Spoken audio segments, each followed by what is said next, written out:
बिस्मिल्लाहिर्रहमानिर्रहीम, अस्सलामुअलैकुम and a very good morning. I hope आप लोग ठीक ठाक होंगे, अपने दिन का बल्कि अपने वीकेंड का आगाज कर चुके होंगे और अपना वीकेंड अच्छे से गुजार चुके होंगे। मेरा नाम अनम अहमद है, आप देख रहे हैं प्रोग्राम सबसे आगे। मेरा नाम आयशा यूसुफ है। मेरी तरफ से भी आपको बहुत बहुत वेलकम। Happy Monday. अच्छे से मूड के साथ, अच्छे से दिन के साथ और अच्छी सी क्या कह सकते हैं ख्वाहिशात के साथ जो है ना अपने इस वीक का हम आगाज़ कर देते हैं। और क्योंकि आज़ादी का महीना चल रहा है तो मैंने सोचा है कि अब जितने भी दिन अगस्त के बाकी रह गए हैं ना, मैंने रोज़ाना आपको वेलकम करना है। कैसे हैं मेरे तमाम पाकिस्तानी बहन भाई जो इस वक्त हमें देख रहे हैं। अच्छा, सिर्फ पाकिस्तानी नहीं, पाकिस्तान से बाहर भी जो लोग देख रहे हैं, थोड़ा सा आप कॉम्प्रोमाइज़ कर लें, हमें थोड़ा एंजॉय करने दें। हमारा आज़ादी का महीना चल रहा है और आज क्योंकि है 11 अगस्त, और 11 अगस्त को क्या स्पेशल होता है ना, नेशनल माइनॉरिटीज़ डे के तौर पर पाकिस्तान में इसको मनाया जाता है। अक़लियतें जिस तरह से पाकिस्तान में महफूज हैं, हम सब जानते हैं कि पाकिस्तान में तमाम अक़लियतें न सिर्फ वो रंगो नस्ल की बुनियाद पर तकसीम बिल्कुल भी नहीं है, बल्कि एक कौम बनकर हम चलते हैं और यहाँ पर बिल्कुल भी फ़र्क नहीं किया जाता कि कौन सी अक़लियत है। और ज़ाहिर जॉब अपॉर्चुनिटीज़ भी सबके लिए हैं, सारी अपॉर्चुनिटीज़ तमाम अक़लियतों के लिए मौजूद हैं। तो हमने कहा कि शुरू में हमें ये बात करनी बहुत ज़्यादा ज़रूरी है, बहुत ज़रूरी है। 11 अगस्त जो है ना 2009 को ये डेडिकेट किया गया था उन तमाम नॉन मुस्लिम्स के लिए जो जिन्होंने पाकिस्तान की तरक्की के अंदर अपना हिस्सा डाला है और जिन्होंने हम ये कह सकते हैं कि क़याम पाकिस्तान के लिए अपना हिस्सा डाला था। उन तमाम को सेलिब्रेट करने का दिन जो है ना वो आज मनाया जा रहा है। तो तमाम नॉन मुस्लिम्स, तमाम वो लोग हमारे बहन भाई जो इस वक्त देख रहे हैं हमें, आप तमाम लोगों को आज का दिन बहुत बहुत मुबारक हो। लेकिन आज के दिन की एक और ख़ास बात है, और वो ये है कि हमारा कौमी परचम जो है उसकी पहली मर्तबा रूनुमाई की गई थी। और ये रूनुमाई कहाँ हुई थी और कब हुई थी ये आपको बताएंगे या ना। हमारे जो सब्ज़ हिलाली परचम उसकी पहली रूनुमाई 11 अगस्त 1947 को कराची में हुई, जहाँ पाकिस्तान के पहले वज़ीर आज़म लियाकत अली खान ने दस्तूर साज़ असम्बली में इसे लहराया। और कौमी परचम में सब्ज़ रंग मुसलमानों और खुशहाली की अलामत है, जबकि इसमें खूबसूरत सा जो चाँद है वो तरक्की का निशान है और 5 कोनों वाला सितारा इल्म, रोशनी और इस्लाम के बुनियादी अरकान की नुमाइंदगी करता है। सफ़ेद रंग किसकी नुमाइंदगी करता है? आप बताएंगी। सफ़ेद रंग नुमाइंदगी करता है हमारी अक़लियतों की, जनाब, अमन की अलामत है। जबकि दोनों रंगों के दरमियान सीधी लकीर क़ुव्वत और वहदानियत की तरफ भी इशारा करती है। पाकिस्तान की कौमी परचम के डिज़ाइन, उसके बारे में थोड़ा सा बता देते हैं। सैयद अमीरुद्दीन क़िदवाई ने बनाया था और सिलाई 2 भाइयों मास्टर अफजाल हुसैन और मास्टर अल्ताफ़ हुसैन ने 3 जून 1947 को की थी और हमेशा के लिए अपने नाम को अमर कर दिया था। जब तक ये सब्ज़ हिलाली परचम इंशाल्लाह टू द इटर्निटी ये लहराता रहेगा इसी तरह से, और इटर्निटी तक ये तमाम नाम जो हमने बताए हैं इनको याद किया जाता रहेगा। खैर जी, आगे बढ़ जाते हैं और पाकिस्तान से निकलकर थोड़ा और पूरी दुनिया दैन कायनातों की बात कर लेते हैं। साइंसदान जो है ना उन्होंने एक नई डिस्कवरी की है और अब तक का सबसे बड़ा ब्लैक होल दरियाफ्त करने का उन्होंने दावा किया। अच्छा, अब ये जो ब्लैक होल है ज़मीन से 5 अरब नूरी बरसों के फासले पर वाक़ है और बहुत ज़्यादा ये बड़ा भी है साइज़ में। ये कहा जाता है ये ब्लैक होल हमारे सूरज के मुकाबले में 36 अरब गुना ज़्यादा बड़ा और हमारी मिल्की वे कहकशां के वस्त में वाक़ ब्लैक होल से 10,000 गुना ज़्यादा भारी भी है। 36,000 अरब गुना बड़ा। मैं तो इसको इमेजिन भी हम तो कर नहीं पाएंगे कि ये कितना बनता है। मुझे तो 1 अरब में कितने सिफर होते हैं ये भी नहीं पता है। उसके लिए मुझे ना इकाई दिहाई मैथ्स का टेस्ट नहीं, हमने एक दूसरे का लेना। अच्छा, जनरल रॉयल एस्ट्रोनॉमिकल सोसाइटी में शायद तहकीक में साइंसदानों ने इस ब्लैक होल के बारे में बताया और ये black hole cosmic horse show नामी कहकशां में वाक़ है। और इस तरह की जब भी कोई खबर आती है ना तो मुझे इकबाल याद आ जाता है। इकबाल ने कहा था ना, खो गया एक नशीमन तो क्या गम, मकामात याहू फगा, और भी हैं। तो भाई सितारों से आगे जहाँ और भी हैं, ये साइंसदान जो है दिन ब दिन जैसे जैसे वक्त आगे बढ़ रहा है ये बताते जा रहे हैं, प्रूफ करते जा रहे हैं, उनकी डिस्कवरीज आपके सामने हम शेयर करते जा रहे हैं। अमेरिकी रियासत जॉर्जिया में आपको लेके चलते हैं, जहां पर गुज़श्ता बरस पर गिरने वाले शहाबी यानी कि मीटेरॉइड की उम्र अरबों साल निकली है। माहिर अर्जियात ये बताते हैं कि 26 जून 2024 को जॉर्जिया में एटलांटा के करीब एक घर पर शहाबिये का टुकड़ा गिरा था जो कि ज़मीन की पैदाइश से भी पहले वजूद में आया था। अब यूनिवर्सिटी ऑफ जॉर्जिया के माहिर अर्जियात जो हैं वो स्कॉट हैरिस के मुताबिक उन्होंने उसी वक्त मुतासरा जो घर है वहाँ जाकर सूरत हाल का जायज़ा लिया था, जहाँ पर शहाबिये का टुकड़ा ज़मीन से टकराने से सिर्फ 1.5 सेंटीमीटर गढ़ा जो है वो पड़ गया था।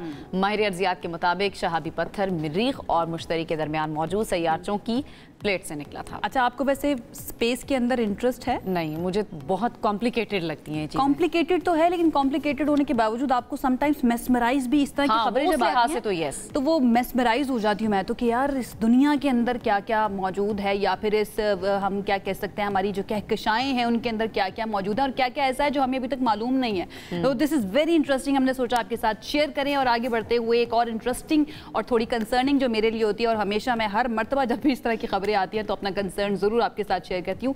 चीन में रक्स और बॉक्सिंग करते रोबोट्स जो हैं वो इस वक्त सबको नजर आ रहे हैं और सारे बहुत ही उनकी तरफ मुतवज्जो हो रहे हैं। दारुल हुकूमत बीजिंग में 2025 आलमी रोबोट कॉन्फ्रेंस का आगाज हो चुका है। रोबोट्स बॉक्सिंग और रक्स करते हुए दिखाई देते हैं, मतलब अब बॉक्सिंग भी रोबोट्स ने करनी है, डांस भी उन्होंने करना है, इंसानों ने आप बताएं जो वो नहीं कर रहे हैं। कॉन्फ्रेंस में शरीक अफराद ने जदीद इंसानुमा रोबोट्स में काफी दिलचस्पी भी दिखाई है और दुनिया जो है वो इसी तरफ जा रही। अब ये देखें ये क्या करतब दिखा रहे हैं, उल्टे होके कभी डांस कर रहे हैं, कभी ये देखें कितने मजे का लग रहा है। किसी लकी रानी सर्कस जाने की जरूरत नहीं है, वो जो सर्कस है ना आप यहाँ पर वो दिखा सकते हैं। बिल्कुल ऐसे ही है, आप इनको अपने घर भी लेकर जा सकते हैं। डॉग्स भी हमने तो देखे हैं, वो भी आ गए हैं, मतलब कुत्तों को भी रिप्लेस कर दिया, बहुत नॉर्मलाइज होता जा रहा है। अगेन ये खबर से हटकर पाकिस्तान में अभी इतना नहीं हुआ, पाकिस्तान में अभी खबर बनती जा रही है, लेकिन अगेन हमारे जो दुनिया भर में नजर आती हैं और जब सोशल मीडिया के थ्रू, डिजिटल मीडिया के थ्रू हम तक खबरें पहुंचती हैं तो हम वाकई में तहय्युर में मुब्तला हो जाते हैं कि भाई ये हो क्या है। जी आगे बढ़ते हैं, आलमी दर्जा हरारत की बात करते हैं। ग्लोबल वार्मिंग हो रही है जिसने क्रोएशिया की सबसे बड़ी मरजानी चट्टान को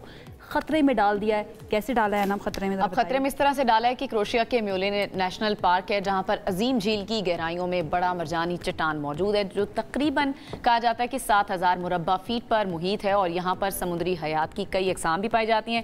लेकिन बढ़ता हुआ जो दर्जा हरारत है उससे चट्टान और मौजूद वहाँ पर जो समुद्री ज़िंदगी है उसको शदीद ख़तरात लाहक हो गए हैं। और हम मौसमियाती तब्दीली के हवाले से अक्सर बात भी कर रहे होते हैं, तो ये उसके रिजल्ट पाकिस्तान की तो हम बात कर ही रहे होते हैं, दुनिया भर में उसके जो नुकसान पता है कैसे पहुंचा रहा है कि यहाँ पर जो समुद्री एल्जाई होता है ना उसकी तादाद बढ़ती जा रही है, उसकी पैदावार बहुत ज़्यादा होती जा रही है जो कि इन तमाम समुद्री हयात के लिए बहुत ज़्यादा नुकसानदेह है। अगर ये बहुत ज़्यादा बढ़ जाती है तो मज़ीद जो है ना आपको पता है वो नुकसान भी होगा हमारी समुद्री हयात को। एक और भी मुल्क है जो सारी दुनिया के लिए ख़तरा बन चुका है, बल्कि दहशतगर्द मुल्क उसको हम कहेंगे, जो कि इसराइल है जिसने गज़ा में इस वक्त तबाही मचाई हुई। गज़ा में इसराइली हमले में सहाफ़ी और कैमरामैन समेत अल जज़ीरा के 5 स्टाफ मेंबर शहीद हो गए और गज़ा में इसराइली हमलों में मज़ीद 52 फ़लस्तीनी निशाना बन गए हैं। वहाँ पर भूख है जिससे मज़ीद 5 फ़लस्तीनी भी चल बसे हैं। तो कोई एक चैलेंज नहीं है, भूख से भी आपको वहाँ पर मरना है, आपको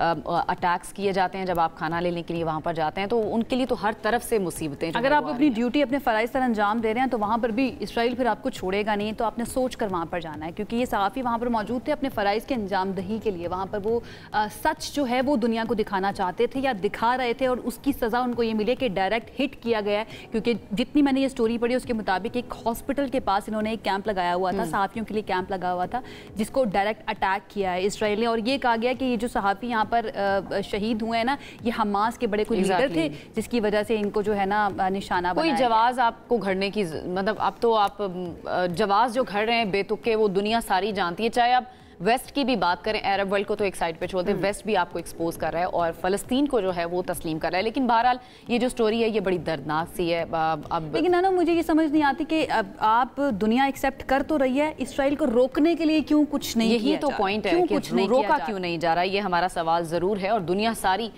इस वक्त देख रही इसराइल की तरफ कि कब आपके जुल्म सितम बंद होंगे। लेकिन अमली तौर पर यहाँ पर कुछ हो रहा है। लेकिन पाकिस्तान की सियासत का हम रुख कर लेते हैं, जहाँ पर अमली तौर पर भी बहुत कुछ हो रहा है, बयानात भी बहुत सारे दिए जा रहे हैं। वज़ीर आला खैबर पख्तूनख्वा अली अमीन गंडापुर ने यह कहा है कि पाकिस्तान तहरीक इंसाफ के खिलाफ इंतकामी कार्रवाइयाँ जो हैं वो इस वक्त उरूज पर हैं, लेकिन हम डट कर खड़े हैं और पाकिस्तान और आज़ादी की जंग आखिरी दम तक लड़ेंगे। पाकिस्तान में आईन और कानून नाम की कोई चीज बाकी नहीं रही। अवामी नुमाइंदों को बिला वजह नाअहल करके उनके हुकूक छीने जा रहे हैं। बिल्कुल, और आज एक और फैसला भी आना है ATC की तरफ से। और दूसरी तरफ अगर हम गवर्नर KPK फैसल करीम कुंडी की बात करें तो उन्होंने कहा है कि अली अमीन गंडापुर अच्छे बच्चे हैं, इस्लामाबाद से उनको जो टास्क दिया जाता है वो पूरा करते हैं, किला बाला हसार से भागना हो या फिर D चौक से गंडापुर हिदायत पर अमल भी करते हैं। और जब भी नंबर पूरे हुए वज़ीर आला खैबर पख्तूनख्वा के खिलाफ अदम एतमाद लेकर आएंगे, ये भी उनकी जानिब से कहा गया। एक और इम्पोर्टेंट बयान फयाजुल हसन चौहान साहब का भी आया। उन्होंने एक्चुअली एक इल्ज़ाम लगाया साबिक वज़ीर आज़म बानी PTI पर। वो कहते हैं कि करतारपुर राहदारी का जब इफ्तिताह हुआ था तो सिखों की तरफ से एक गिफ्ट मिला था और वो था सोने का लोटा, लेकिन बानी PTI ने ये किया कि उस सोने के लोटे को तब्दील करवा दिया पीतल के लोहे के साथ। अच्छा। और उसके ऊपर एक सोने का पानी चढ़वा के तोशा खाना में जमा करवा दिया। और इस तरह उन्होंने कहा कि बेसिकली ये करप्शन की गई थी बानी PTI। वो जो सोने का लोटा वो कह रहे हैं उन्होंने अपने पास रख लिया। अच्छा, इस सारी सिचुएशन के ऊपर बात कर लेते हैं। हमारे साथ इस वक्त मौजूद हैं सीनियर तज्ज़ियाकार, सीनियर सहाफ़ी हैं मज़हर अब्बास साहब। उनकी तरफ चलते हैं। मज़हर अब्बास साहब, थैंक यू सो मच हमें ज्वाइन करने के लिए। गुड मॉर्निंग कहूँगी आपको और सलाम भी करूँगी। सबसे पहले तो ये जो बयान है अली अमीन गंडापुर का, वो कहते हैं कि PTI के खिलाफ इंतकामी कार्रवाइयाँ जो हैं वो उरूज पर हैं। आपके ख्याल में ये अवाम पर बहुत ज़्यादा असर डाल रहा है उनका बयानिया? लोग बाय कर रहे हैं उनके इस बयानिए को? आपका सवाल थोड़ा सा बीच में कट गया था, मुझे दोबारा रिपीट करें। जी, मैं ये पूछना चाह रही हूँ मज़हर साहब, अली अमीन गंडापुर साहब के जो बयानात सामने आ रहे हैं, एक तरफ ये भी कहा जाता है कि वो शायद ताकतवर हल्के के बड़े करीब हैं, दूसरी तरफ वो ये कह रहे हैं कि PTI के लोगों के खिलाफ जो है इंतकामी कार्रवाइयाँ की जा रही हैं, जो कि नई बात नहीं है। हमेशा अपोजिशन में हम ये देखते ही हैं जब भी ऐसी सिचुएशन होती है।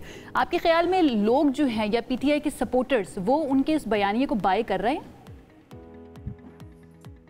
देखिए, अली अमीन गंडापुर अब एक मुतनाज़ा शख्स बन गए हैं खुद तहरीक इंसाफ के अंदर।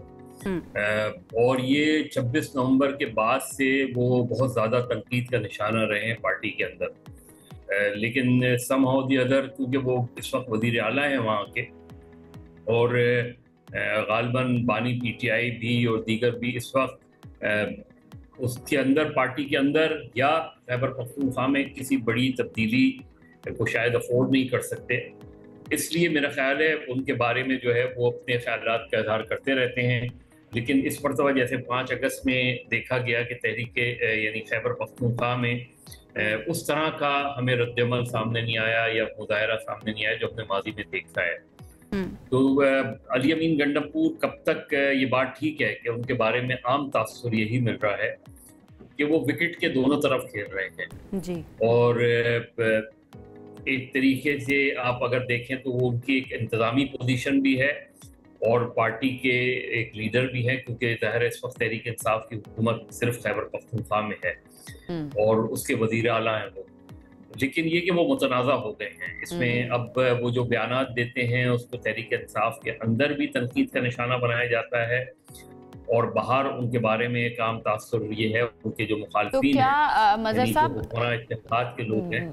गंडापुर की कुर्सी इस वक्त क्या खतरे में है? गवर्नर फैसल करीम कुंडी एक मरतबा फिर से ये बात कर रहे हैं कि अदम एतमाद की वो फिर से धमकियां दे रहे हैं। आपको लगता है कि वहां के अवाम, KP के अवाम भी माइनस गंडापुर चाह रहे हैं इस वक्त?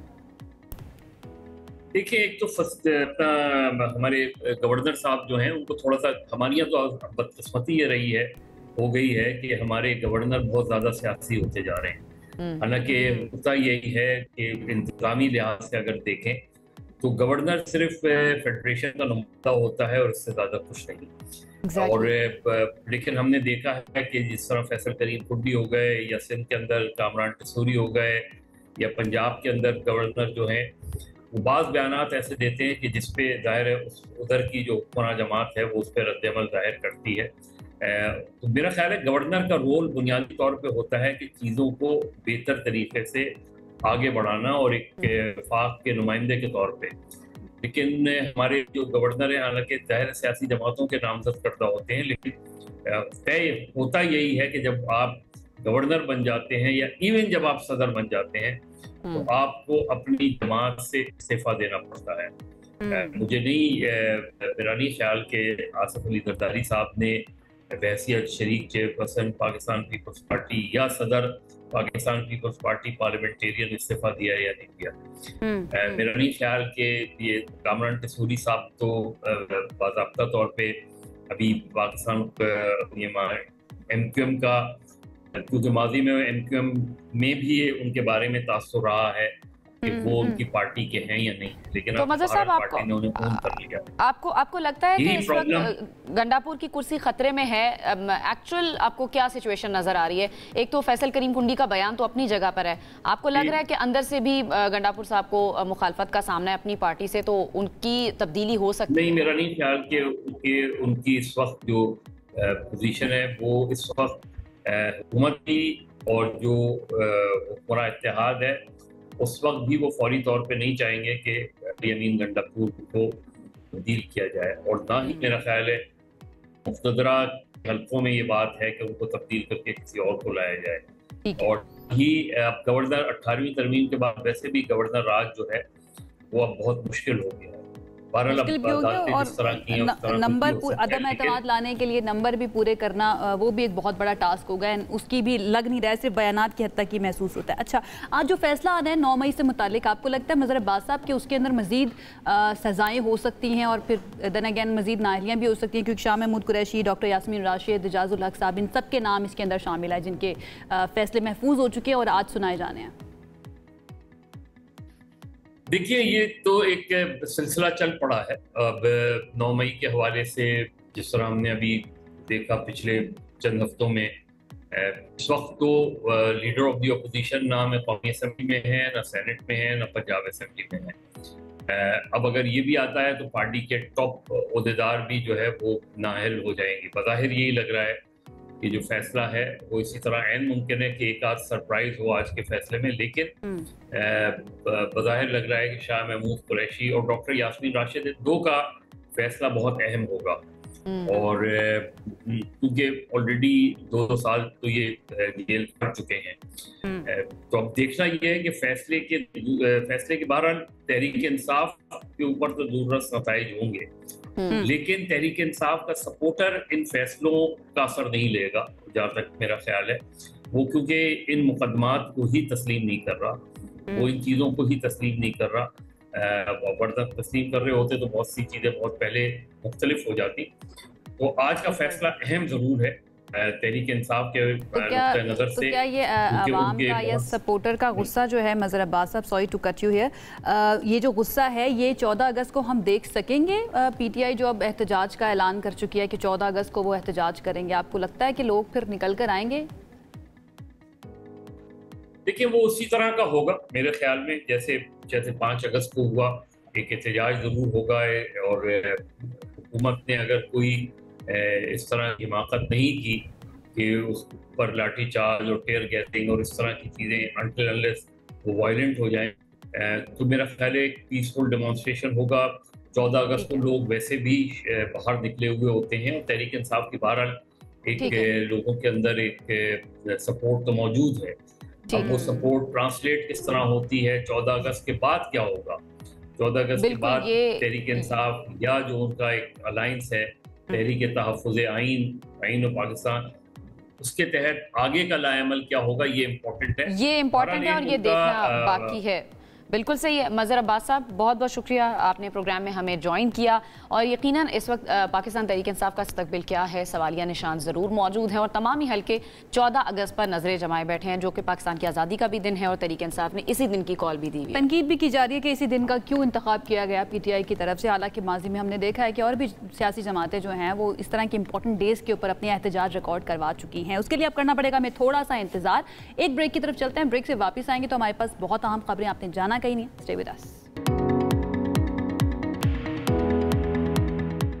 Welcome back. अब थोड़ा जिक्र कर लेते हैं फील्ड मार्शल सैयद आसिम मुनीर के दौरा अमरीका का। ये दौरा बड़ा अहम है, और इस वक्त जो दुश्मन है उसकी आंखों में भी बहुत ज़्यादा ये दौरा जो है वो खटक रहा है। ब्लूमबर्ग के मुताबिक 2 माह में दूसरा दौरा ये, और दोनों ममालिक के दरमियान बढ़ते हुए ताल्लुकात की तरफ इशारा भी है। माजी में पाकिस्तान के अमरीका के साथ ताल्लुकात में कुछ तनाव था, जिसमें अब बेहतरी आती हुई नजर आ रही है, बहुत ज़्यादा बेहतरी नजर आ रही है। अमरीका में अगर हम पाकिस्तानी कम्युनिटी की बात करें तो उनसे खिताब किया फील्ड मार्शल सैयद आसिम मुनीर ने, और कहा कि भारत अब भी खित्ते में अदम इस्तेहकाम पैदा करने पर बज़िद है, किसी भी भारतीय जारियत का मुंह तोड़ जवाब दिया जाएगा। और हालिया भारतीय जारियत जो है उसने खित्ते को खतरनाक जंग के दहाने पर ला खड़ा किया। किसी भी गलती की वजह से दो तरफा तसादुम जो है वो बहुत बड़ी गलती होगा। ये उन्होंने क्यों कहा, ये इस तनाजुर में कही गई ये बात क्योंकि भारत बार बार ये बात कर रहा है कि ऑपरेशन सिंदूर जो है ना वो इस वक्त भी जारी है और इसका सिलसिला चलता रहेगा जब तक कामयाबी हासिल नहीं होगी। अब इस सारी सिचुएशन के अंदर ये दौरा जो है आसिम मुनीर का, ये कितनी ज़्यादा इंपॉर्टेंस रखता है और 2 महीने के दौरान दूसरा दौरा अमेरिका का, इसकी क्या इंपॉर्टेंस है या सिग्निफिकेंस है, इस पर बात कर रहे थे। हमारे साथ इस वक्त मौजूद हैं साबिक सफ़ीर हैं और एयर मार्शल सईद मोहम्मद खान साहब, उन्होंने हमें ज्वाइन किया है। आप पहले भी इनको देख चुके हैं हमारे शोज़ के अंदर, अपना एनालिसिस डिफरेंट इशूज़ के ऊपर पेश करते रहते हैं। बहुत शुक्रिया खान साहब हमें ज्वाइन करने के लिए। आई होप आप बिल्कुल ठीक ठाक हैं। सबसे पहले मैं जानना चाहूँगी, आप क्योंकि खुद भी एक एम्बेसडर रह चुके हैं सीरिया के अंदर, इस तरह के दौरों की इंपॉर्टेंस कितनी ज़्यादा होती है? एंड देन फील्ड मार्शल जो कि बहुत ही इंपॉर्टेंट शख्सियत है पाकिस्तान के लिए, उनका 2 महीने के अंदर दूसरी मरतबा जाना, अहम मुलाकातें करना, कैसे देख रहे हैं, क्या टेक है आपका इस पर? मेरे ख्याल के ये अनप्रेसिडेंटेड विजिट हो रहे हैं ये दोनों। अगर आप पहले विजिट की तरफ तवज्जो फरमाएं तो आप देखेंगी कि वो ज्यादातर पॉलिटिकल लीडर्स के साथ या स्टेट डिपार्टमेंट के साथ हुए थे, और ये जो सेकंड विजिट है ये प्राइमरीली टेम्पा में हुए हैं मिलिट्री लीडरशिप के साथ। इसका मतलब ये है कि अमेरिका पाकिस्तान के साथ दोनों लेवल्स के ऊपर इंगेज करना चाहता है। पॉलिटिकल लेवल पे जिसको प्रेसिडेंट डोनाल्ड ट्रंप लीड कर रहे हैं, और फिर टेम्पा में जो मिलिट्री लीडरशिप है, जो उनका डिफेंस डिपार्टमेंट है, वो पाकिस्तान के साथ इंटरेक्ट करना चाहता है। और एक ओकेजन बना था कि जिसमें जनरल कोयराला की रिटायरमेंट सेरेमनी थी और उसके चीफ गेस्ट हमारे फील्ड मार्शल थे। तो ये दोनों चीजें जो, ये दोनों विजिट्स जो हैं, ये पाकिस्तान और अमेरिका दोनों के पॉइंट ऑफ व्यू से बहुत इंपॉर्टेंट है और शो करते हैं कि अमेरिका जो पहले इंडिया को इस इलाके में एक हेजेमॉन की स्टेटस देना चाहता था, और वो चाहता था कि इस इलाके के अंदर जो वेस्टर्न असर रसूख है वो इंडिया के थ्रू दूसरी कंट्रीज को के ऊपर पहुंचे। अब उनको अंदाजा हो गया है कि इंडिया अब इतना स्ट्रांग नहीं है कि वो इस इलाके की कंट्रीज को कंट्रोल कर सके या चाइना को एक खातिर खा यानी कि उसके मुकाबिल आके खड़ा हो सके। अच्छा, ये और अगर हमें इस इलाके में देखते हैं, मेरा सवाल ले लीजिएगा, देन कंटिन्यू कर ले आप सईद साहब। अगर आप ये स्ट्रेटेजिक पार्टनरशिप देखते हैं पाकिस्तान और अमेरिका की मिलिट्री क़यादत के दरमियान, ख़ास तौर पर अगर मैं बात करूं, आपको लगता है कि किसी और मिलिट्री एक कोलैबोरेशन की तरफ ये जा रहा है मामला? और अगर जा रहा है तो क्या ये माजी से मुख्तलिफ होगा? क्योंकि हम पहले भी तो स्ट्रेटेजिक पार्टनर रह चुके हैं अमेरिका के, लेकिन इस मरतबा क्या हमारी पोजीशन मुख्तलिफ है? देखिए, इस वक्त हमसे ज्यादा अमेरिका हमारे साथ इंटरेक्ट करना चाह रहा है, क्योंकि उनके इंटरेस्ट हैं इस इलाके में जो इस वक्त थ्रेटन हुए हैं, जो वो इंडिया के थ्रू अचीव करना चाहते थे। पाकिस्तान ने अभी तक इस इलाके में शो किया है कि हम एक बहुत मैच्योर मुल्क हैं और हमारी पॉलिसीज जो हैं वो हमारे इंटरेस्ट के ऊपर कायम है, ना कि दूसरी कंट्रीज के इंटरेस्ट को फुलफिल करने के लिए। देखिए, अमेरिका और पाकिस्तान दोनों बड़े स्ट्रॉन्ग कंट्रीज हैं और दोनों के इंटरेस्ट हैं अपने अपने। हमने ये देखना है कि वो कौन सी जगह है कि जहां दोनों के इंटरेस्ट यकजा हो जाएं और हम उन चीजों को अचीव कर सकें। 100% तो ना हम अमेरिका की ख्वाहिशात पे पूरा उतर सकते हैं और ना अमेरिका हमारे साथ उस तरह बिहेव करेगा जिस तरह पास्ट में भी तो अमेरिका को ही इस खित्ते के अंदर बहुत ज्यादा इंटरेस्ट था, लेकिन उस वक्त जिस तरह से पाकिस्तान को हम कह सकते हैं मजबूर करके अपने साथ जोड़ा गया। मैं ये जानना चाह रही हूँ, क्या इस मर्तबा पाकिस्तान की पोजीशन स्ट्रॉन्ग है माजी के मुकाबले में कि अपनी मर्जी से इस स्ट्रेटेजिक पार्टनरशिप के अंदर जा सके अगर ये बनती है आगे जाकर? बिल्कुल है। देखिए, आप तो इस वक्त एक विक्टर, आपको इस वक्त ट्रीट किया जा रहा है कि एक ये जो मेन कॉन्फ्लिक्ट हुआ था 2025 में, इसमें आप एक जीती हुई कौम, पूरी दुनिया पाकिस्तान को विक्टर मान रही है, ठीक है ना, और आपके साथ इस तरह इंगेज किया जा रहा है जैसे जीती हुई कौमों के साथ इंगेज किया जाता है। अल्हम्दुलिल्लाह। तो मेरे ख्याल में हम बड़ी अच्छी पोजीशन पर हैं।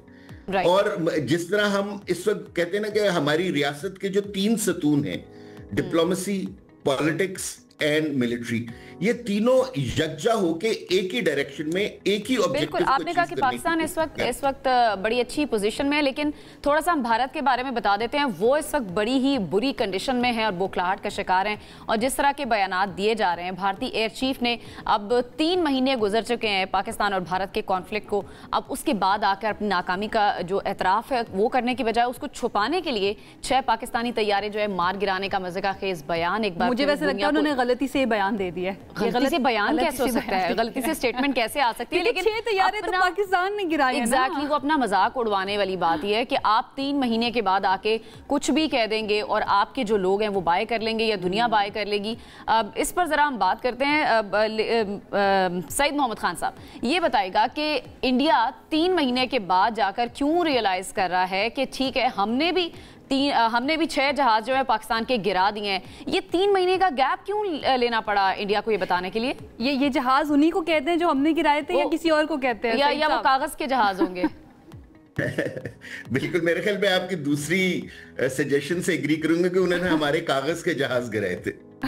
देखिए, जो 2 सिस्टम्स हैं जिसके थ्रू उन्होंने क्लेम किया है कि उन्होंने हमारे एसेट्स को डैमेज किया है प्लस हमारे जहाज गिराए, वो 2 हैं सिस्टम्स। एक है ब्राह्मोस, जो कि एक क्रूज मिसाइल है जो फायर होता है जमीन से, फजा से या समुंदर से या किसी लॉन्चर के थ्रू, और वो जाते हैं एक ग्राउंड टारगेट्स की डिस्ट्रक्शन की तरफ। जो दूसरा मिसाइल है जिसको उन्होंने क्लेम किया है कि जी कि हमने इसके थ्रू पाकिस्तान के 6 जहाज गिराए हैं, वो है S-400। ठीक है ना। अब S-400 जो है ना, वो एक सैम है, सरफेस टू एयर मिसाइल, और वो सिर्फ जो एयर में टारगेट्स होते हैं ना उनको डिस्ट्रॉय करता है, वो जमीन पे टारगेट्स को डिस्ट्रॉय नहीं कर सकता। ठीक है ना, ये उसकी मेक में नहीं। सो अगर आप एक्चुअली उनके क्लेम को देखें तो वो इतना मुज़ाहिका खेज है कि हमने तो 5 जहाज गिराए एंड विद इन 24 आवर्स हमने उन 5 जहाजों के गिराने की एविडेंस दुनिया के सामने पेश कर दी। ठीक है, लेकिन वो कह रहे हैं कि जी कि हमने एटलीस्ट 10 से 12 जहाज उनके डैमेज किए। 6 जहाज वो कहते हैं कि हमने एयर में डिस्ट्रॉय किए, और 5 से 6 जहाज वो ये कह रहे हैं कि जी कि हमने हैंगर्स के अंदर उनको डिस्ट्रॉय किया। और F-16 के बारे में भी सईद मोहम्मद खान साहब क्लेम कर रहे हैं। अब ये इतनी बड़ी ऑब्सेशन है उनकी F-16 गिराने की, और पहले भी हमने देखा कि वो पहले भी ये बात कर चुके हैं कि हमने पाकिस्तान का F-16 गिरा दिया है। अमेरिका ने उसकी तरदीद भी की, भाई हमारे जहाज पूरे हैं। फिर से वो जो इंडियन एयर चीफ है वो कह रहे हैं कि हमने F-16 गिराया है। F-16 गिराया है तो अमेरिका खामोश क्यों है? पूरी दुनिया को पता ही नहीं लगा F-16 गिर गया। और एविडेंस किधर है? देखिए, अगर जिस तरह मैंने आपके प्रोग्राम में आने से पहले मैंने 2 मरतबा उनकी इंडियन एयर चीफ की तकरीर को सुना ताकि मैं बेहतर तरीके से उसको समझ सकूं।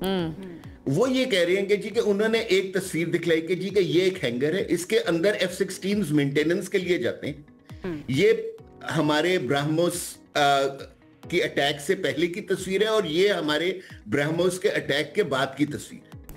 अगर आपको ये अटैक पे आपको हैंगर डिस्ट्रॉय नजर आ गया है, आपके पास हैंगर डिस्ट्रक्शन की तस्वीर है, तो क्या आप जूम करके अंदर नहीं देख सकते कि भी जहाज खड़े हुए थे या नहीं खड़े?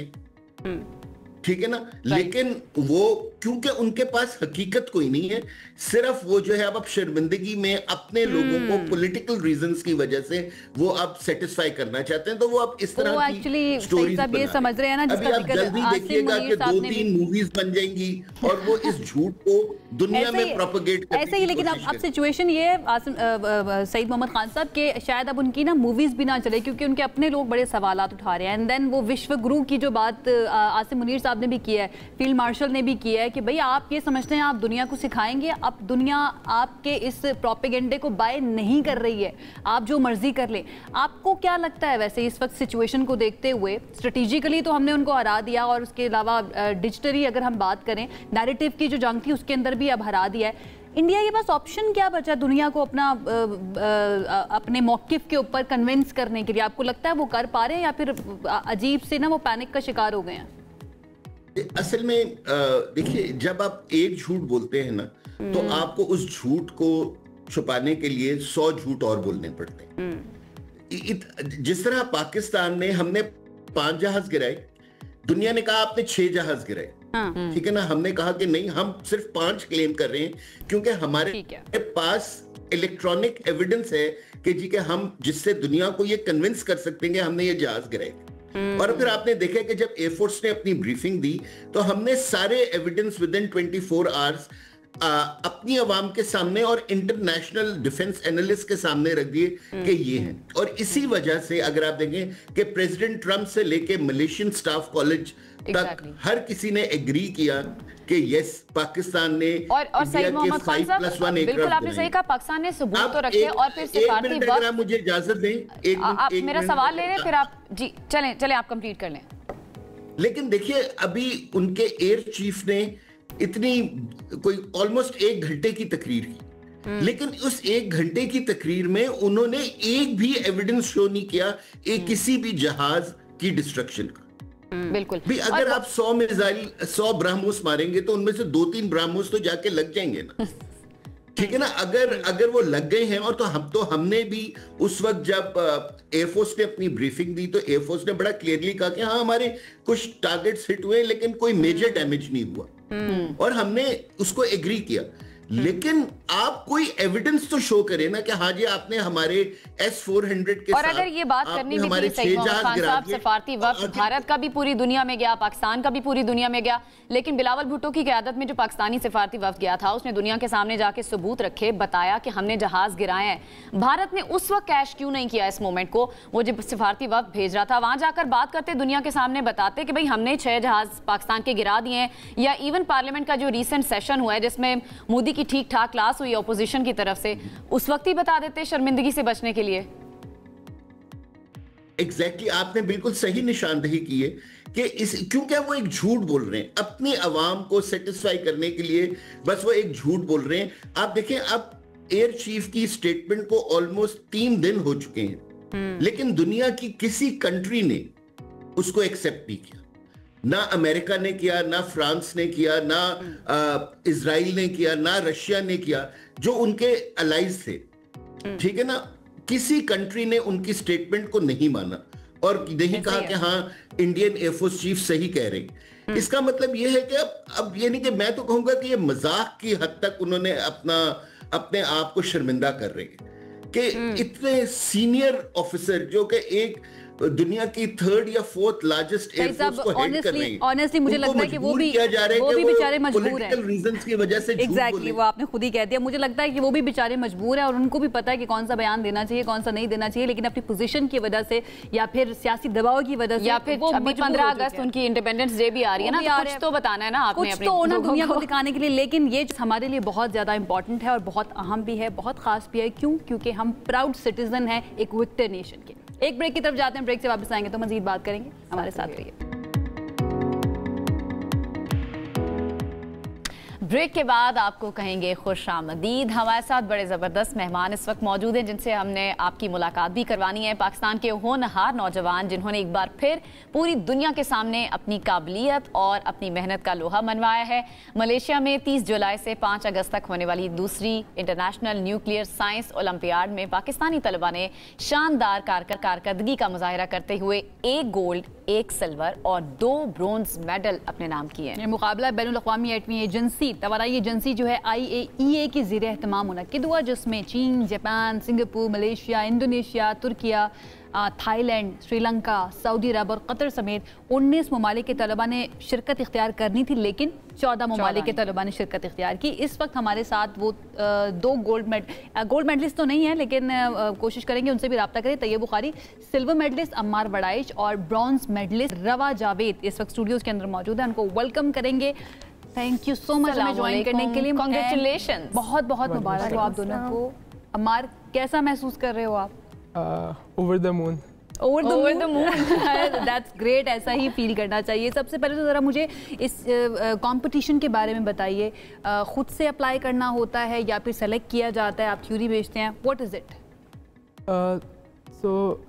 चूँकि ये नया कंपटीशन है, राइट, 2nd एडिशन है, ठीक है, तो इसका ऐसे अभी कोई स्क्रीनिंग टेस्ट कंडक्ट नहीं हुए थे। So what past date was के जो स्टेम कैरियर प्रोग्राम होते हैं, राइट, फिज़िक्स, मैथ और केमिस्ट्री के, उनमें जो टॉप 50 स्टूडेंट थे ना, जो टीम में सेलेक्ट नहीं हो पाए थे, उन्होंने उनको इनवाइट किया, राइट, ठीक है, पिछले साल। ठीक है। बट इस साल उन्होंने कहा कि ऑब्वियसली पूल स्टूडेंट्स का काफ़ी बड़ा है तो आउटरीच भी करना चाहिए। तो मैं आउटरीच से आया हूँ।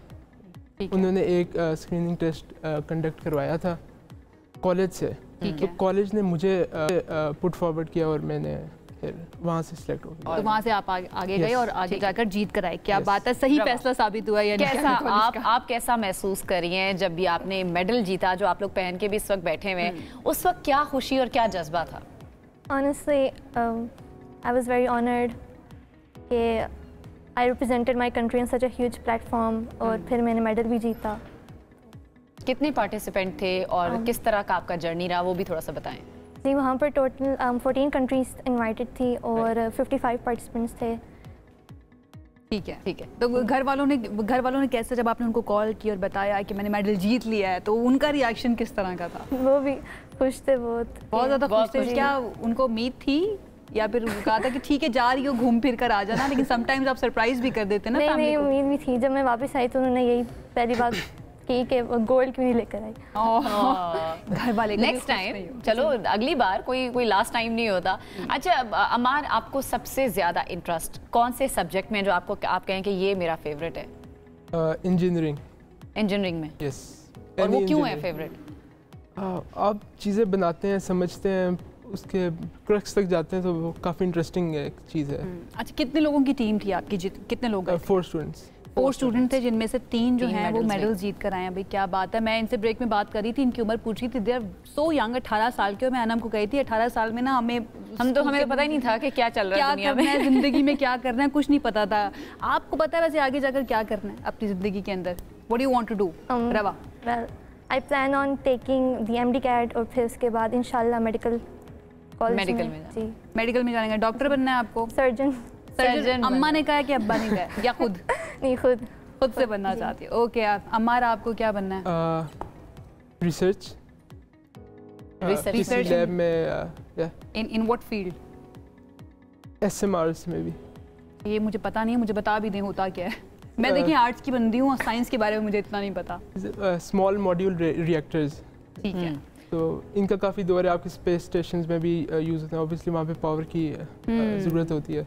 ठीक है। आपके गूगल में इसकी काफ़ी ज़रूरत है, वहाँ पे क्वांटम कंप्यूटर्स बन रहे हैं ऑल दैट। ऑलराइट। आपकी जो फ्रेंड्स हैं, आपका जो सर्कल है, क्लास फेलोज हैं, उनका क्या रिएक्शन था? और होता है ना कि ग्रुप्स में पिक्चर्स और वीडियोस शेयर हो रही होती हैं, फिर स्टेटस पे लग रही होती हैं, उनका क्या रिएक्शन था, बताएं ज़रा। वो भी खुशी थी। दे वर एक्सपेक्टिंग के एक्सपेक्ट कर रही थी। अच्छा, आप जब जा रही थी, आप कॉन्फिडेंट थी कि कोई तो मेडल में लेके ही आऊँगी?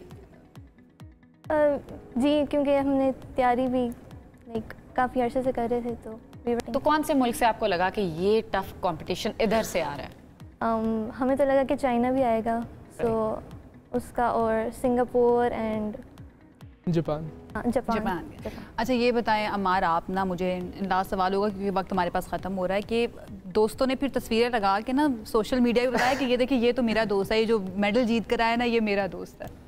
जी बिल्कुल, वो तो जब लाइव हो रहा था कमेंट सेक्शन में पूरा नारेबाजी चल रही थी। अच्छा, हमारे नामों की। तो कॉलेजेस आप लोगों के ऊपर हमें बहुत फख्र है माशाल्लाह। अल्लाह करे आप इसी तरह से पाकिस्तान का नाम आगे भी रोशन करते हैं, और जो जिंदगी के अंदर करना चाहते हैं वो अल्लाह करे उसमें आप कामयाब हो। अमार एंड रवा, आप दोनों का बहुत शुक्रिया जनाब। ये पाकिस्तान का फ्यूचर है, पाकिस्तान का मुस्तकबिल है, और आज़ादी का महीना भी है। उसके अंदर जब हम इस तरह से नौजवानों से मुलाकात करते हैं जो कि पाकिस्तान के लिए अच्छा काम कर रहे हैं, पाकिस्तान का नाम रोशन कर रहे हैं, तो दिल जो है ना वैसी बहुत ज़्यादा गार्डन हो जाता है। दिल गार्डन गार्डन हो जाता है। एक ब्रेक की तरफ जाते हैं, वापस आएंगे, साथ रहिए।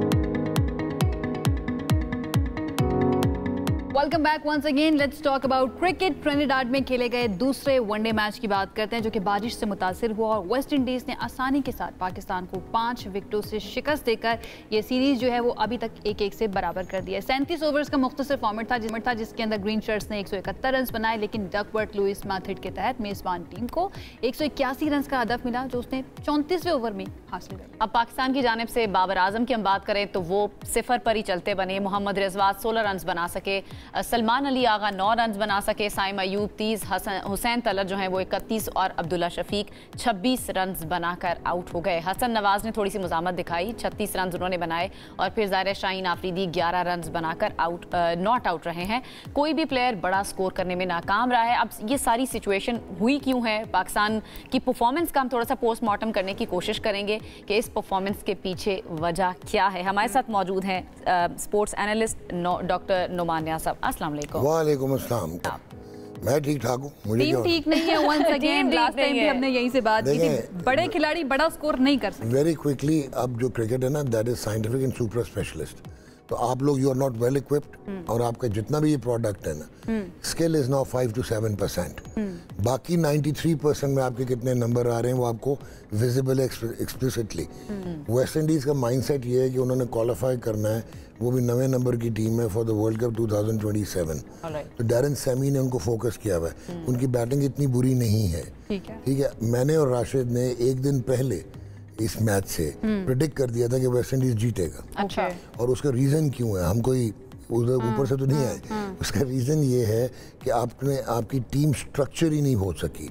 फिर आपका साफ नज़र आता है कि आपका जो कैप्टन है वो कप्तान नहीं है, वो कंट्रोल्ड है, पपेट है, पपेटियरिंग हो रही है। ये सारी पावर्स जो है वो हेड कोच ने रखी हुई हैं। फिर आप नॉन रेगुलर बॉलर, अब कल जो आप मैच हारे, इसीलिए तो नहीं लाया गया माइक हैसन को कंट्रोल करने के लिए। गलत है ना। अब कल आप जो मैच हारे हो, बाबर आजम का इन्होंने जिक्र किया था, वो जब इस क्रिकेट के इस लेवल पे, इंटरनेशनल क्रिकेट में आप खेलते हुए जल्दी आउट हो जाएं, I don't mind is 0, but I mind is 47 जो पिछले मैच में किया था वो गलत था। ठीक है। वो रिजवान और बाबर को रियलाइज करना चाहिए था कि जब आप आउट होके जा रहे हैं, एक कमबैक कर रहे हैं और एक डेब्यू कर रहा है, उन पे आप 9.5 की एवरेज छोड़ के जा रहे हैं। तो that was the failure of Babar and Rizwan. कल बाबर का कोई फेलियर नहीं था। क्रिकेट में आप शुरू में आउट हो गए तो हो गए, ठीक है। रिजवान का लेकिन कल देखा ना हमने, जो स्लो बैटिंग, ऐसा लग रहा था टेस्ट मैच खेल रहे हैं। अगेन रिजवान तो छोड़ देना आप, ठीक है कि कंड्यूसिव नहीं थी सिचुएशन, बट इंटेंट तो होनी चाहिए थी ना। वो इंटेंट भी नहीं थी। 1 of 18 balls and 18 of 38 balls or something like that। अब आप कल मैच हारे हो अपने नॉन रेगुलर बॉलर से। आप घबरा के, मैं फिर बार बार कह रहा हूँ क्योंकि इंटेलेक्चुअली डिसऑनेस्ट हो, आपने शादाब को देख रहे हो उसकी वापसी, तो आप सुफियान मुकीम और इब्रार को इकट्ठे नहीं खिलाते। हालांकि सुफियान नया है, बहुत टैलेंटेड है, अगर उसको शेपरॉनिंग मिलेगी, प्रोटेक्शन मिलेगी उसकी इब्रार की, तो वो बहुत आला परफॉर्म करेगा। कल अगर आप देखो मोहम्मद नवाज और ये जो साथ था इब्रार, इन्होंने तकरीबन आई थिंक 14 ओवर्स में they considered 40 runs and picked up 3 wickets. Where Salman Ali Agha and उसके साथ वो था ये लड़का साइम अयूब, इन्होंने 7 ओवरों में 67 रन दिए। 66। बुनियादी गलती आपको क्या नजर आ रही है डॉक्टर साहब? एक तो आपके बॉलर्स जो है ना, फास्ट बॉलर्स, वो रिहेबिलिटेट ही प्रॉपर नहीं हुए। अच्छा। तो अगर वो प्रॉपर रिहेबिलिटेट नहीं हुए, वो मैच फिट नहीं है। तो हमारे पास उनके लिए उनका और अगर वो मैच फिट नहीं है तो आप उन अल्टरनेटिव हैं, मतलब अल्टरनेटिव हम लेते नहीं। आप रेपुटेशन पे खिला रहे हैं यार, रेपुटेशन में उन्हीं को बार-बार खिलाए जा रहे हैं जिनका चांस नहीं। You can not reinforce the failures. फिर कल आपने एक और स्टूपिड डिसीजन लिया, ये जो लड़का है नया हसन नवाज, ठीक है कि इसमें बहुत सारी इनएडिक्वेसीज हैं, बट इसका जो सेल्फ बिलीफ है, जो करंट फॉर्म है, जो अच्छा ये मॉडर्न क्रिकेट के बहुत करीब है, तो ही टेक्स हिज चांसेस। तो यार आप कल आगा को इससे ऊपर भेज रहे हो, ठीक है। पहले मैच में आप फहीम को खिला रहे हो। अच्छा, आपने बैलेंस ही टोटली टीम का आउट किया हुआ है। You have to go with at minimum of 4 professional specialised bowler. वो कहते हैं कि हम तो एक्सपेरिमेंट कर रहे हैं। कल आई थिंक मैं आपको एक्सपेरिमेंट गलत कर रहे हैं ना। अब कल मेरा ख्याल है 70 रन दिए हैं 12 ओवर्स में, 2 आउट किए हैं आपके फास्ट बॉलर्स ने, तो you lost the match, low scoring match था। अच्छा, हमारे पास एक बॉलर की शॉर्टेज थी। रिजवान ने खुद भी इस बारे में बात की कि एक बॉलर हमारे पास कम था। अच्छा, माइक हैसन क्या बात करें कि उनका माइंडसेट क्या है कि मैक्सिमम ऑलराउंडर्स के साथ हम जाएं और जो टेल एंडर्स हैं वहां तक बैटिंग हमारी जाए ताकि मैक्सिमम स्कोर बन सके। To be fair with Mike Hesson, आपके पास, क्योंकि वो एक तो हम उसको गलत लेके आए हुए हैं। उसने सवाई न्यूजीलैंड टीम के साथ उसका बहुत अच्छा स्टेंट था। उसके बाद तो वो रहा हुआ है केन्या, बांग्लादेश। अच्छा, पाकिस्तान यूनाइटेड बनाने की कोशिश ना करें अगर आप इस्लामाबाद यूनाइटेड के हैं। फ्रेंचाइज क्रिकेट फर्क है, नेशनल क्रिकेट फर्क होती है। उसके पास क्योंकि वो बिट्स एंड पीसेस ऑलराउंडर्स की इसलिए चले जाता है कि पाकिस्तान की वाहिद टीम है जो एक प्लेयर को दूसरे से शील्ड कराने की कोशिश कर रही होती है। ये चीज़ें जो बिट्स एंड पीसेस प्लेयर्स होते हैं ये T20s में चल जाते हैं, but one day cricket is a mini test cricket. और वनडे में आपका डिफेंस होना चाहिए, मिडिल ओवर में आउट करना चाहिए। कल वो मिडिल ओवर में लेके आया है शाहीन को, उसने 19 रन दे दिए द वे ही बोल्ड। उसके बाद आगा को 20 रन पड़ गए, match was over. Sherfane Rutherford ने मैच खत्म कर दिया। कंपेयर करें जो बड़ी दुनिया की इस वक्त टीम्स हैं, हम इंडिया की बात करते थे, इंडिया के साथ कंपेयर करें, हम गलतियां कहाँ पर, एक तो है नहीं, ये मुझे पता है बहुत सारी होंगी डेफिनेटली, कहाँ गलती कर रहे हैं टीम फॉर्मेशन और वो ग्रो करते जा रहे हैं। हम और आपको बहुत क्विकली बता देता हूँ, एक तो उनके यहाँ अब मेरिट है क्योंकि उनके यहाँ सिस्टम्स हैं, और सिस्टम्स में आपको उसकी वायलेशन करना या उसमें इन्फ्रिंज करना मुश्किल हो जाता है। उनका infrastructure state of the art, वो बायोमैकेनिक्स के लिए उनका एक कानपुर में जो हाई परफॉर्मेंस सेंटर है वहाँ पे 138 पिचेस हैं और डिफरेंट सॉइल्स। वहाँ पे बायोमैकेनिक्स, किनेजियोलॉजी, हाइड्रोलिक्स, वो सारी फैसिलिटीज़ अवेलेबल हैं। वहाँ पे 2 स्टेडियम्स हैं, डिफरेंट किस्म की लाइट्स हैं, ठीक है, और वहाँ पे लेक्चर थिएटर्स हैं, वहाँ पे ट्रेन द ट्रेनर प्रोग्राम्स हैं। वो उन्होंने आज से 10 साल पहले किया था। ये जो अभी आप देख रहे हैं ये उसका रिजल्ट है। और अभी उन्होंने बहुत बड़े ब्लंडर्स किए हैं। गौतम गंभीर विम्सिकल डिसीजंस ले रहा है, विराट और रोहित में से एक इंग्लैंड जाता था, लेकिन उसने जब उन दोनों को ड्रॉप कर दिया, वो सिर्फ उस लग्जरी को एंजॉय कर रहा है कि जो उनका स्टॉक है वो भी वेल इक्विप्ड है क्योंकि वो वेल ट्रेन्ड है। अब आखिरी मैच पे जरा आ जाते हैं जो अगला है। आपको क्या लगता है क्या चेंजेस होनी चाहिए टीम में, इंस्टेंट जो जरूरत है? यार you have to play both, क्योंकि ट्रिनिडाड है तो स्पिनर्स आपको दोनों खिलाने पड़ेंगे। सुफियान ज़्यादा टेलर करने की ज़रूरत नहीं है। और दूसरा आपके ऊपर के जो 6 बैट्समैन थे, कल उन्होंने 105 रन बनाए 27 ओवर्स में एंड एट 3.8, उनको इंटेंट देनी पड़ेगी। अब्दुल्ला अपनी जोन में सेल्फिश क्रिकेट खेल रहे, वाई? अच्छा, बाबर में सेल्फ बिलीफ लग नहीं रहा, साइम अयूब का एटीट्यूड ही चेंज हुआ है, ठीक है, वो कंसंट्रेट ही नहीं कर रहा। तो अगर ऊपर के लड़के रन ही नहीं करेंगे तो ये बेचारे जो हुसैन तलत ने और उसने पहले वनडे में किया है हसन ने, वो तो एक दफ़ा होता है, 10 दफ़ा नहीं, 10 में से एक दफ़ा होता है। That was extraordinary. सो एक तो आपको ऑनेस्ट चेंजेस करनी पड़ेंगी और जो आपकी मिसप्लेस प्रायोरिटीज है उनको सीधा लेकर, और आपके पास लड़के हैं, कॉम्बिनेशंस में भी तब्दीली, कॉम्बिनेशन आपको करनी पड़ेगी, बिट्स एंड पीसेस को मार्जिनलाइज करें और आपको आई ऑलवेज फील पक्के प्लेयर्स के साथ जाना पड़ेगा। टीम मैनेजमेंट एंड कोचिंग और ये सारे जो है ना, ये मैनेजमेंट का बहुत बड़ा रोल होता है। राइट नाउ जो मैनेजमेंट है, व्हाट डू यू थिंक, क्या हमारे पास फाइनेंसेस मौजूद नहीं जिसकी वजह से हम मॉडर्न क्रिकेट की तरफ नहीं जा रहे? हमारे पास वो सारा इंफ्रास्ट्रक्चर क्यों नहीं है? हमारे पास एथिक्स का फुकदान है, मिसप्लेस प्रायोरिटीज हैं। आपने 18 right man for the right job है हमारे पास नहीं है, बिल्कुल स्पेशलाइज्ड जॉब होनी चाहिए। कौन करेगा? ऊपर से गवर्नमेंट करेगी। 18 बिलियन आपने लगा दिया मकबरे बनाने में, स्टेडियम, वेरा जिनके लिए आप बना रहे थे वो आपने डेवलप नहीं किए। हाई टाइम के आप ये साइंटिफिक इंटीग्रेशन करें, मल्टी डिसिप्लिनरी अप्रोच चाहिए आपको। राइट मैन, अगर if you hate doctor Numan but if he is a biomechanist he has to work, exactly, खत्म, that is the professional zone. अब इंडिया में एक सबा करीम उनका टेस्ट क्रिकेटर था, वो बहुत ही ब्रिलियंट था, उसको डिजर्व करता था, बट वो इसलिए नहीं खेल पाया क्योंकि उससे पक्का जो बेहतर था नयान मुंगिया, वो पहले था टीम में। उन्होंने उसको कंपनसेट करने के लिए ट्रेनिंग करवाई in soil analysis, in geology, उसको उन्होंने क्यूरेटर कोर्सेज करवाए और फिर हेड ऑफ क्यूरेशन लगाया। वो ऐसे नहीं लगाया कि वकार यूनिस ऊपर से आएंगे और आज मेंटोर बन जाएंगे, कल हेड कोच बन जाएंगे। परसों जो है वो बाकायदा ट्रेन करके कॉम्पेंसेट भी किया एंड देन बाकायदा ट्रेन करके, और हाई टाइम आप सेल्फ डिनाइल में से निकल आए। ये टीम आपकी bottom of the table associate member team है, आप लकी हैं कि आपके भी इंडिया पाकिस्तान मैचेस किसी और वजह से, दैट्स अनदर सेपरेट डिबेट हम करेंगे, वो not because of your competence, वो एक सबलिमिनल रिवलरी की वजह से वो ब्रॉडकास्टर्स अट्रैक्ट होते हैं, तो वो अभी तक आप, लेकिन कंपटीशन अब बनता वैसे कोई भी नहीं बनता according to doctor Numan Niaz. Thank you so much once again, जब भी आज मजा आता है आपसे बात करके। अच्छा जी जनाब, अब तीसरा वनडे, लेट्स सी इसके अंदर क्या तब्दीलियां की जाती हैं या पाकिस्तान की टीम जो है वो कैसा परफॉर्म करती है। जाने से पहले डॉक्टर साहब जल्दी से बता दें, कुछ उम्मीद है आपको थर्ड मैच से? अच्छा, पहले मैं समझ रहा था Pakistan should win the series 2-1। कल के एटीट्यूड के बाद मुझे लग रहा जो वेस्ट इंडीज के लड़कों के बैटिंग का एटीट्यूड था, शे होप का या शफीन का, very quickly I personally feel lop side हो जाएगा, 2-1 वो ले जाएंगे, सीरीज वो जीत जाएंगे। चलिए ब्रेक की तरफ जाते हैं, ब्रेक से वापस आएंगे इस उम्मीद के साथ कि पाकिस्तान जीत जाए और 2-1 से ये जो 3 वनडे सीरीज है इसको जीत जाए। एक ब्रेक की तरफ जाते हैं, वापस आएंगे, बात करेंगे, साथ में रहिए। ब्रेक के बाद आपको कहेंगे खुशामदीद। एक और अहम टॉपिक पर हमने बात करनी है और ताज़ा जो एक रिसर्च आई है ना, उसने सबको डरा कर रख दिया है। पाकिस्तान में दिल के दौरे के तकरीबन 90% जो मरीज़ हैं 49 साल से कम उम्र के हैं। कौमी इदारा बराए अमराज़े क़ल्ब NICVD के माहिरीन के मुताबिक मुल्क में दिल के दौरे के तकरीबन 50% मरीज़ों की उम्र 49 साल से कम है और उनमें से 15% की उम्र 40 साल से भी कम है। जब आपने ये तहकीक देखी और सुनी, आपको भी थोड़ी तशवीश हुई? कि तशवीश नहीं हुई, मैं तो डर भी गई, टेंशन में आ गए हम लोग। तो डेफिनेटली आपकी उम्र जैसे जैसे बढ़ रही होती है और जिस तरह से हम खबरें सुन रहे होते हैं तो आपके दिल में भी डर बैठ जाता है। अच्छा, यंगस्टर्स के अंदर ये जो हम देख रहे हैं कि हार्ट अटैक्स बहुत ज़्यादा हो रहे हैं, इसको हम पहले भी बहुत मरतबा डिस्कस कर चुके हैं, आज भी कोशिश करेंगे डिस्कस करें।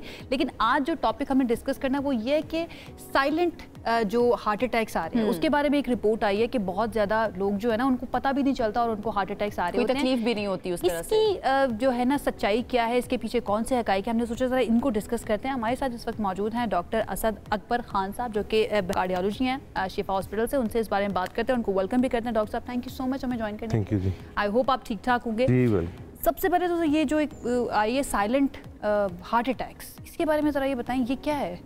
थैंक यू जी फॉर इनवाइटिंग मी अगेन। ये बहुत ही पर्टिनेंट टॉपिक्स हैं आजकल, तो ख़ास तौर पे पाकिस्तान में जो WHO की 2019 में रिपोर्ट थी उसके अंदर जो कॉमनेस्ट वजह है डेथ की other than infections is heart attacks and strokes.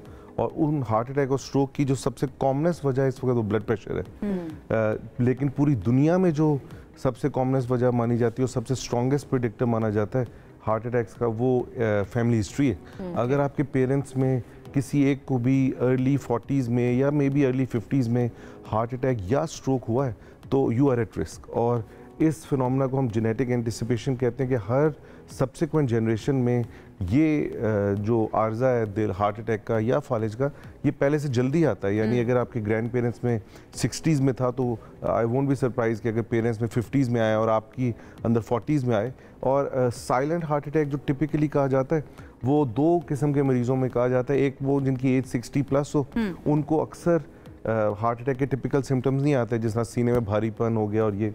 और दूसरे डायबिटिक्स हैं, अगर आपकी एज 40 से ज़्यादा है और आपको डायबिटीज़ या आपको डायबिटीज़ 10 साल से ज़्यादा है तो आपके वो पेन रिसेप्टर्स जो कि दिल के अंदर खिंचाव की फीलिंग आपके दिमाग को अलर्ट करते हैं वो अक्सर ख़राब हो जाते हैं।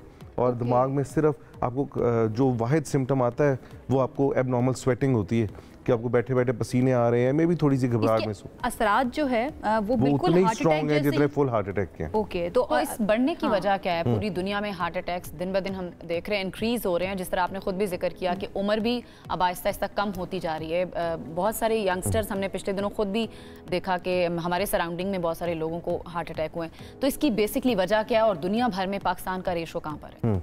अच्छा, बाकी दुनिया में एक्चुअली हार्ट अटैक्स और जो एज एक्सपेक्टेंसी ना वो तो बढ़ती जा रही है। US में 65-70+ हो चुकी है, यूरोप में तो 70+ हो चुकी है और पाकिस्तान में कम होती जा रही है।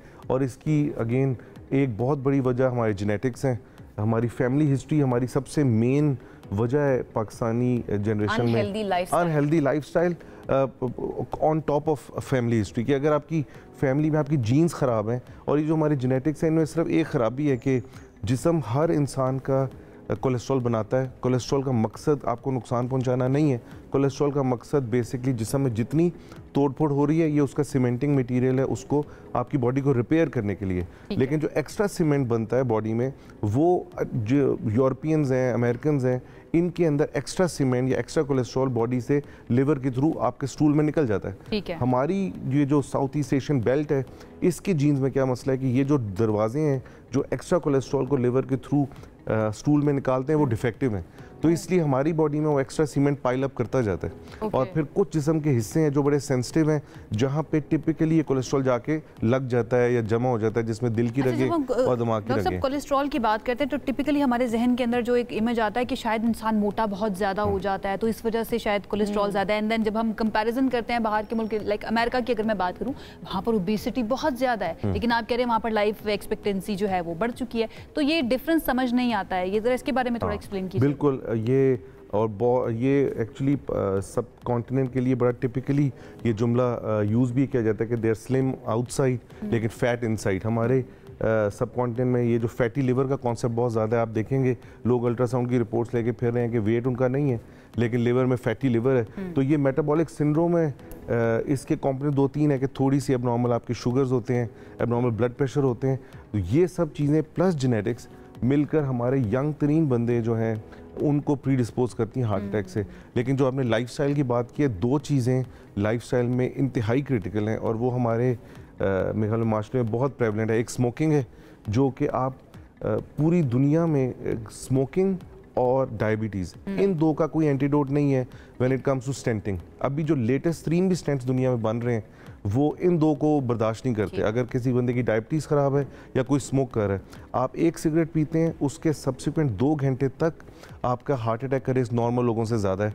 आप एक गलत खाना खाते हैं, एक्स्ट्रा फ्राइड जो होता है, उसके 11 घंटे बाद तक आपका हार्ट अटैक का रिस्क बड़ा होता है। अच्छा, आपने बात की कि स्मोकिंग से, लेकिन पाकिस्तान या एशिया की हम बात करें, ख़वातीन में स्मोकिंग का रेशो बहुत कम है, लेकिन हार्ट अटैक्स में ख़वातीन का रेशो बहुत ज़्यादा है। फिर इसकी क्या वजह है? हाँ, ये बहुत ज़बरदस्त क्वेश्चन है। हम अभी पहले ही ब्रेक में बात करते कि 50 ईयर से ऊपर जब फीमेल्स की एज हो जाती है तो उनके अंदर हार्ट अटैक का रिस्क एक सिमिलर आदमी की निस्बत डबल है। और उससे भी ज़्यादा ख़तरनाक चीज़ ये है अनफॉर्चुनेटली कि ऐसी ख़वातीन को जब वही उसी रंग का हार्ट अटैक हो जो उन्हीं एज के एक आदमी को होता है, तो उसमें इस खातून के जान जाने का रिस्क ज़्यादा है। आदमी शायद ज़्यादा बर्दाश्त कर जाए, वो फेटल ज़्यादा होगा उस फीमेल में। इसकी एक बहुत बड़ी वजह ये है कि 30 to 40% फीमेल्स में जो सिम्टम्स आते हैं उनको हम एटिपिकल कहते हैं। आदमियों को टिपिकली सीने में दर्द होगा, आपको टिपिकली देखते ही पता लग जाएगा कि दिल का मसला है, एसिम्टोमेटिक है, ये एटिपिकल सिम्टम्स है। उनको कई दफ़ा राइट साइड पे दर्द हो रहा है सीने में, कई दफ़ा उनको मैदे में दर्द हो रहा है, कई दफ़ा उनको दर्द है ही नहीं, सिर्फ सांस चढ़ रहा है एक्सर्शन पे, and we always take it very lightly कि सांस ही है। एसिम्टोमेटिक के साथ साथ ख़वातीन के अंदर टॉलरेंस भी मैं कहती हूँ शायद ज़्यादा होती है। अगर उनको फील भी हो रहा हो तो वो एक आदत हो रही होती है कि वो बिल्कुल नहीं बता नहीं बहुत ज़्यादा। और मेरे ख्याल है फीमेल्स को ये अवेयरनेस चाहिए कि हमारे पाकिस्तान में कॉन्सेप्ट है कि हार्ट अटैक सिर्फ आदमियों को ही होते हैं, जैसा आप दोनों ने अभी हाईलाइट किया कि फीमेल्स में भी ये बड़ा मसला है और फीमेल्स अपने आप को अंडर प्ले करते हैं अपने सिम्टम्स को कि सांस चढ़ रहा है, वो एज पे ब्लेम आ जाता है। भाई 40s और 50s कोई ऐसी एज नहीं है कि आप एक फ्लाइट ऑफ स्टेज नहीं चढ़ सकते। और अगर आपको क्योंकि दर्द नहीं एसोसिएटेड इनके साथ, इसलिए दे डाउन प्ले। आदमियों को क्योंकि दर्द होता है टिपिकल, एंड आदमियों के बारे में हमेशा ये ख्याल होता है कि बताते भी ज्यादा है ना, थोड़ा सा हल्का सा भी बीमार हो, जो फ्लू भी हो जाए तो पूरे घर को सर पे उठाया बहुत है। आई एम सॉरी, तो जी बड़ा कॉमन मसला है आदमियों का। व्हाट टू डू, क्या करना चाहिए, क्या तब्दीली लाएं अपने लाइफस्टाइल में? मेरा ख्याल है सबसे पहली चीज़, जैसा हमने अभी पहले ही बात की, अगर आपकी फैमिली हिस्ट्री है, आपके पेरेंट्स में या ग्रैंड पेरेंट्स में या फर्स्ट कजन में कोई ऐसा बंदा है जिसकी 40s में या 50s में हार्ट अटैक या स्ट्रोक हुआ है, तो that means you are at risk. और ये दुनिया में सबसे स्ट्रॉन्गेस्ट रिस्क फैक्टर माना जाता है। एंड डजंट मैटर आप फीमेल है या मेल है, डजंट मैटर आप फीमेल है या मेल है, और डजंट मैटर कि ना आपको शुगर है, आपका वजन भी कम है, ये अकेला ही काफ़ी है हार्ट अटैक करने के लिए। तो आपको अपना कोलेस्ट्रॉल चेक करवाएं, और बेस्ट इज़ कि आपके अगर बच्चे टीनेज ईयर्स में हैं तो उनको उसी वक्त से कोलेस्ट्रॉल चेक करवा के अगर ज़रूरत है थेरेपी की तो डॉक्टर से मशवरा करके उनको उधर ही डालें। और सेकंड, कौन सी एज में, सॉरी टू कट यू, कौन सी एज में अपना चेकअप जो है ये कोलेस्ट्रॉल चेक करवा लेना चाहिए? टीनेज ईयर्स में। टीनेज में अगर आपकी फैमिली हिस्ट्री है, टीनेज ईयर से ही ये कोलेस्ट्रॉल प्लेक आर्टरीज में जमना शुरू हो जाता है। By the time you are 40 and 50 तो ये जम चुका होता है। फिर आप दुनिया में आज तक कोई थेरेपी इसको रिवर्स नहीं कर सकती, you can only stop it. तो वो तो जब 80% ब्लॉक होगी फिर स्टॉप करने का फायदा। आपने कहा कि जिनकी फैमिली हिस्ट्री है वो तो टीनेज में अपना चेकअप करवा ले, लेकिन जिनकी फैमिली हिस्ट्री नहीं है उनकी भी एक रेशो है, उनको भी हार्ट अटैक की प्रॉब्लम, वो किस तरह से प्रिवेंट किस तरह से हो सकता है? बिल्कुल, तो जिनकी फैमिली हिस्ट्री नहीं है 40s में तो आपने अपना चेकअप करवाना है कार्डियोलॉजिस्ट से। अपना कोलेस्ट्रॉल और शुगर, पाकिस्तान में शुगर सबसे कॉमन वजह है, ब्लड प्रेशर पाकिस्तान में सबसे कॉमन वजह है। अगर आपका ब्लड प्रेशर ज़्यादा रह रहा है तो उसको डिनाइल फेज में ना चले जाएं कि मुझे नहीं हो सकता। अगर आपका डॉक्टर ने आपको कोई प्रिस्क्राइब करता है तो उसको लें। ब्लड प्रेशर, शुगर, कोलेस्ट्रॉल, ये तीनों ऐसी बीमारियां हैं जो खांसी नज़ले ज़ुकाम की तरह एक हफ्ते के कोर्स से ठीक नहीं होंगी। इसके लिए ना ये पूरी लाइफ लॉन्ग थेरेपी है। और अगर आप छोड़ते हैं ये तीनों चीज़ें वजह सबसे कॉमन स्ट्रोक की, हार्ट अटैक की और गुर्दे खराब होने की भी। ठीक है, तो इसलिए इन तीनों चीज़ों को जरा ध्यान रखें। एक लाइव कॉलर है मोहम्मद अरशद बावल नगर से, उनसे बात करते हैं। अस्सलाम वालेकुम अरशद, बताइएगा क्या सवाल है आपका? वालेकुम सलाम मैम, ये डॉक्टर साहब से मैंने पूछना था कि ये जलन वगैरह हमें महसूस होती है, मुझे ये सीने में जैसे बता रहे हैं सीने में जलन भी होती है, लेफ्ट जो बाजू है उसमें भी हल्की हल्की पेन महसूस होती है। तो हम जाते हैं हमारे THP हॉस्पिटल, उधर ECG वगैरह करवाते हैं, तो वो ECG नॉर्मल आती है, लेकिन जो सिम्टम डॉक्टर साहब बता रहे हैं वही वाले सिम्टम हमें होते हैं। तो इस पे डॉक्टर साहब हम क्या डायग्नोज करेंगे? कुछ पूछना चाहेंगे अरशद से? अरशद, आपको शुगर तो नहीं है?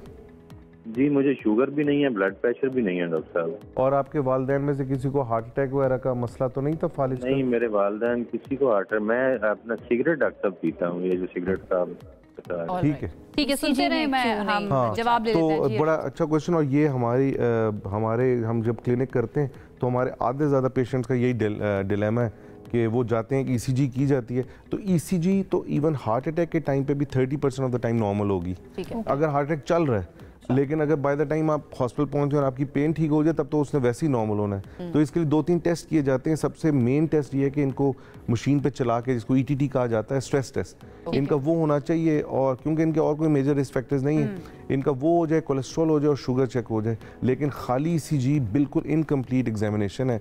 वो इमरजेंसी मैनेजमेंट के लिए तो ठीक है, जब पेन हुई आप चले गए, लेकिन सब्सिक्वेंटली इनको एक कार्डियोलॉजिस्ट को मिलना चाहिए। आई एम श्योर कि वो ये करवाएंगे। ठीक है, एहतियात क्या करनी है इन द एंड ये बता दीजिए। एहतियात मेनली अगेन एक्सरसाइज लाजमी है, 40 minutes per day, 40 to 45 minutes per day. और अब अमेरिकन हार्ट एसोसिएशन ने अपनी रिकमेंडेशन में कहा है कि हम क्योंकि सब बहुत बिजी हैं, 40 मिनट्स नहीं निकलते हैं, आप दिन में 4 दफ़ा अगर 10-10 मिनट करके भी वॉक करते हैं तो दैट इज़ इक्वली गुड।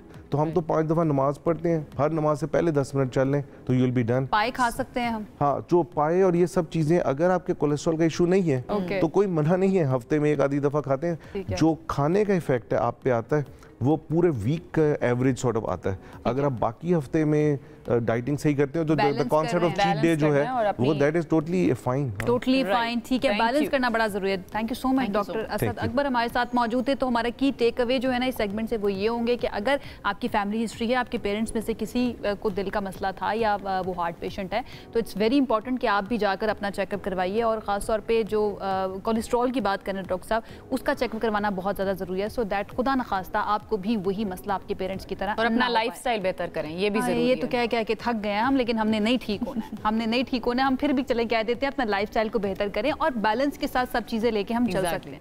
एक ब्रेक की तरफ जाते हैं, वापस आएंगे, साथ रहिए। This segment is brought to you by Telenor and Allied Bank Limited.